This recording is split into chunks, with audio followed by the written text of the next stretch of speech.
Buenas tardes, estimado profesor. El día de hoy le vamos a presentar el trabajo 3 de hidrología. Bueno, los integrantes de este grupo somos Jules Descombes, Diego Muñoz y Nicolás Azúa.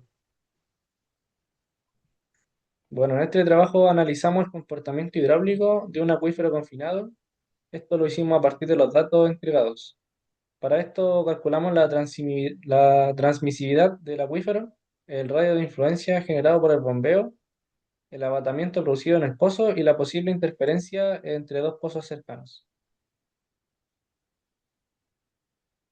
Tenemos para esto que saber algunos conceptos, los cuales son los que están acá. Tenemos acuífero confinado, el cual es una capa de suelo saturada de agua que está entre dos capas impermeables. Tenemos la piezometría, la cual es el nivel funcional hasta donde se eleva el agua dentro de un pozo. Tenemos también el habitamiento, que es la distancia vertical que baja el nivel del agua en un punto como consecuencia cuando se bombea.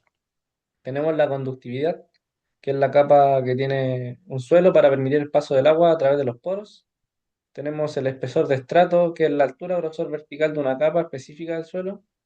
Tenemos la transmisividad, que esta indica la tasa a la que el agua transmite horizontalmente a través de todo el espesor saturado del acuífero. Está también el caudal, el cual es el volumen de agua que se está sacando de un pozo tomándole un determinado tiempo.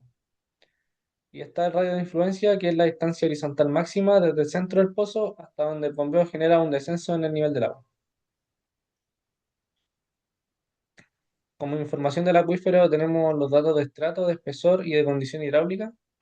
En el primer estrato tenemos un espesor de 16 metros y una condición hidráulica de 0.0042 metros por hora.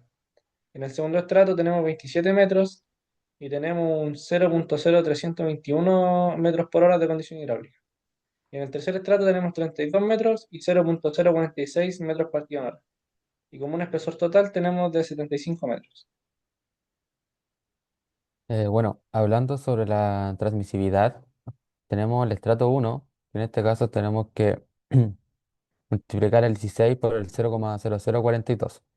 En este caso nos da en el estrato 1 0,0672 metros cuadrados por hora. En el estrato 2 nos da 0,8667 metros cuadrados por hora. Y en el estrato 3 nos da 0,1472 metros cuadrados por hora.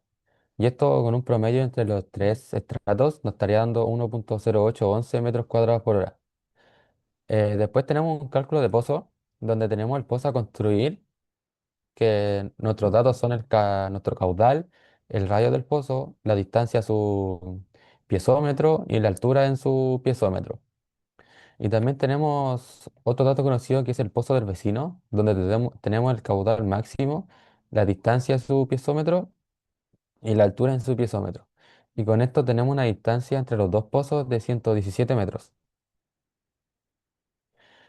Bueno, para poder calcular la profundidad del agua en el pozo a construir, tenemos que, bueno, calcular la altura del agua del pozo nuevo, como lo mencioné. Esto es debido únicamente a su propio bombeo. En este caso aplicamos la ley de Thiem, que está al lado. Y entre su piezómetro, donde tenemos 12 metros, y el radio de su propio pozo, perdón, que son 0,14 metros. Bueno, acá tenemos la ecuación utilizada para poder calcular la profundidad del agua en el pozo a construir. Y bueno, por efecto de su propia extracción, la altura piezométrica del agua dentro del nuevo pozo será de 54,21 metros. Y ahora para poder calcular la profundidad del agua, si ambos pozos están funcionando, en este caso cuando el pozo vecino también extrae agua a su máxima capacidad de 64,8 metros cúbicos por hora, esta provocará un abatamiento adicional en la zona donde se ubica nuestro pozo nuevo, a 117 metros de distancia. Con esto lo primero que tenemos que hacer es calcular el radio de influencia general para poder estructurar los abatamientos absolutos. Después hay que hacer la ecuación del pozo vecino para ver el nivel estático del acuífero. Y con esto asumimos que ambos pozos comparten el mismo radio de influencia teórico R, debido a que pertenecen al mismo acuífero. Y con esto podemos buscar cuánta altura de agua le saca el pozo vecino a una distancia de 117 metros.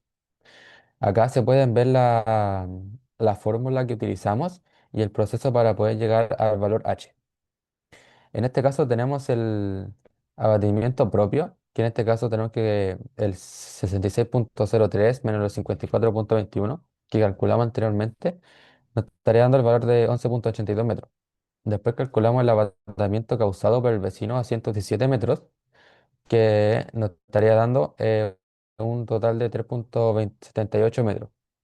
Después tenemos que calcular el abatamiento total combinado entre el abatamiento propio y el abatamiento causado por el vecino, que con la suma de esto nos estaría dando 15,6 metros. Y por último, tenemos que calcular la altura final del agua en el pozo nuevo, que serían los 66,03 menos el abatamiento total combinado. Nos estaría dando con esto una altura final del agua en el pozo 50,43 metros. Ahora vamos a calcular el radio de influencia del pozo a construir. Primero vamos a ver lo que representa el radio de influencia. El radio de influencia representa la distancia radial donde el abatamiento es cero, es decir, donde la altura piezométrica es igual al nivel estático original, es decir, 66,03 metros.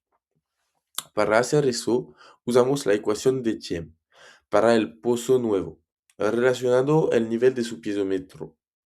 Tenemos una altitud de 66 metros y un radio de 12 metros, con el límite de la radio de influencia 66,03 metros.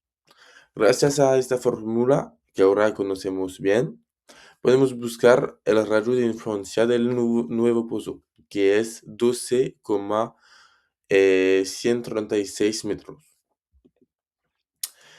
El ejercicio demuestra la dinámica de un acuífero confinado y estratificado bajo tres pilares.